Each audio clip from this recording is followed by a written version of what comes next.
Assalamualaikum warahmatullahi wabarakatuh. Kembali lagi bersama saya Y di channel yang selalu mengangkat seputar kejadian kisah nyata yang memotivasi, yang bisa menjadi inspirasi, tentunya di Skenari Y.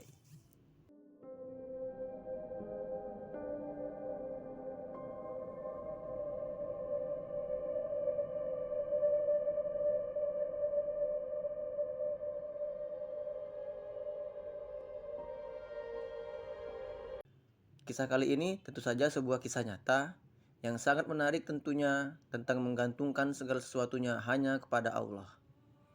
Kisah ini bermula saat ada seorang syekh, ulama besar yang saat itu sedang berada di Mesir, dan saat itu dia harus ke Kairo, lalu berangkat terbang menuju ke Arab Saudi. Setibanya di Kairo, waktu sudah menunjukkan jam 2 dini hari, dan pesawat yang akan dinaiki syekh itu menuju Arab Saudi terbang sehabis subuh. Karena waktu yang cukup singkat, akhirnya syekh itu pun memutuskan untuk istirahat di sebuah masjid yang ada di sana. Beliau lalu menghubungi pihak masjid yang pernah ia datangi untuk mengisi ceramah, dan beliau memohon izin kepada mereka untuk istirahat beberapa jam di sana sembari menunggu penerbangan yang akan berangkat selepas subuh. Setibanya di masjid itu, Syekh pun kaget melihat kondisi masjid di tengah malam yang masih terang, lampu-lampu masih menyala, seolah-olah masih ada jemaah di sana. Dan begitu ia masuk, benar saja ia mendapati ada seorang laki-laki di mihrab yang sedang menangis berdoa memohon kepada Allah. Tangisan pria itu cukup keras dan menyedihkan, sehingga membuat orang yang mendengarnya juga ikut mau menangis. Melihat pemandangan yang tak biasa itu, Syekh pun berdoa dalam hatinya, "Ya Allah, kabulkanlah doa pria ini." Meskipun sebenarnya Syekh itu tidak tahu apa isi doa pria tersebut. Syekh itu pun lalu mengerjakan sholat sunnah di masjid itu, dan selesai sholat, ia menghampiri pria tadi. Syekh lalu bertanya perihal apa yang terjadi kepada pria itu, yang membuat pria itu sangat tulus, ikhlas berdoa hingga menangis kepada Allah. Lalu pria itu pun menjelaskan bahwa saat itu istri dari pria tersebut sedang sakit dan saat ini berada di rumah sakit, dan besok pria itu harus menyediakan uang 14.500 jeni atau pound Mesir untuk biaya operasi istrinya. Sedangkan saat ini pria itu tidak memiliki uang bahkan 1 jeni pun. Mendengar penjelasan pria tersebut, Syekh itu pun lalu mengatakan kepada si pria, "Kalau memang begitu keadaannya, lanjutkanlah. Silahkan kau lanjutkan doamu kepada Allah. Mintalah kepada Allah, karena Allah tidak akan menolak permohonan hambanya yang tulus ikhlas berdoa memohon sesuatu kepada Allah." Syekh itu melihat sesuatu yang sangat hebat malam itu. Seorang hamba yang tulus ikhlas berdoa meminta kepada Sang Pencipta di sepertiga malam menjelang subuh, saat yang tepat untuk meminta kepada Allah. Lalu Syekh itu pun meninggalkannya untuk istirahat. Waktu subuh pun tiba, azan lalu berkumandang, dan seorang marbot masjid datang untuk membangunkan Syekh itu.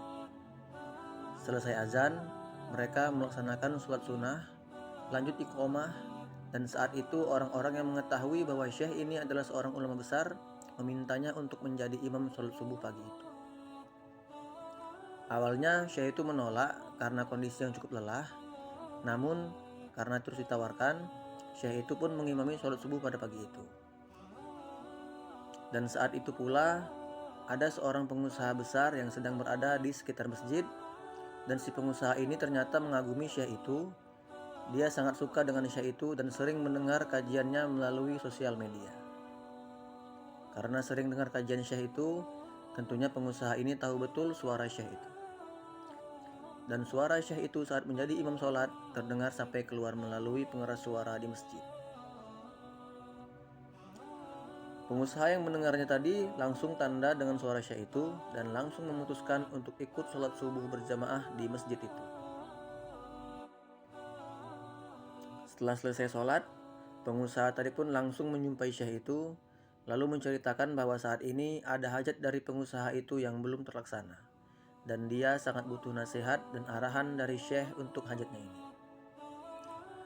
Ternyata si pengusaha itu ingin mengeluarkan zakat dari harta kekayaannya, senilai 14.500 jenih. Dan ia mau memberikannya langsung ke orang yang tepat tanpa ada perantara yang memungkinkan untuk terjadinya kecurangan. Mendengar penjelasan pengusaha itu, Syekh tadi pun tiba-tiba menangis, dan saat ditanya kenapa dia menangis, Syekh itu pun tidak bisa menjelaskannya. Syekh itu lalu mencari-cari di mana pria yang menangis berdoa kepada Allah dalam tahajudnya tadi malam. Dan setelah ia bertemu, Syekh lalu memanggil pria itu untuk dipertemukan dengan pengusaha tadi. Lalu Syekh menyuruh pria itu untuk menceritakan kepada pengusaha tentang apa yang sedang dia alami. Mendengar cerita pria itu, pengusaha tadi pun ikut menangis. Pria itu pun tentu saja bingung dan menanyakan kenapa mereka menangis. Lalu pengusaha tadi pun menjawab, "Demi Allah, zakat saya yang 14.500 jenih ini sudah berada di lemari saya dan saya simpan sudah sepekan di sana.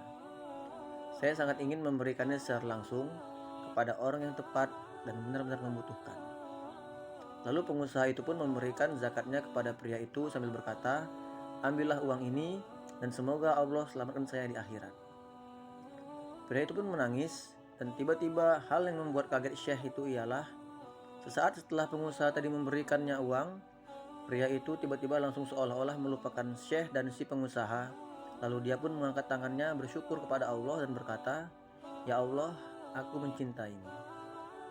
Atas izin Allah, selesailah urusan pria itu. Dari kisah ini dapat dilihat bahwa seorang yang benar-benar butuh pertolongan dan dia meminta pertolongan hanya kepada Allah dengan tulus, ikhlas di waktu yang tepat, tentunya Allah akan kasih juga dia jalan keluar di saat yang tepat dan dengan orang yang tepat. Dan juga jangan pernah sedikit pun meragukan akan kebesaran Allah, karena hanya Allah lah tempat kita meminta, dan tanpa izinnya kita tidak bisa menerima apa-apa ataupun memberi apa-apa. Cukup sekian kisah kali ini, semoga ada yang bermanfaat untuk kita semua. Buat teman-teman yang belum subscribe, bisa bantu subscribe, like, komen, dan share video ini agar channel ini bisa lebih berkembang lagi. Terima kasih, saya Wai. Assalamualaikum warahmatullahi wabarakatuh.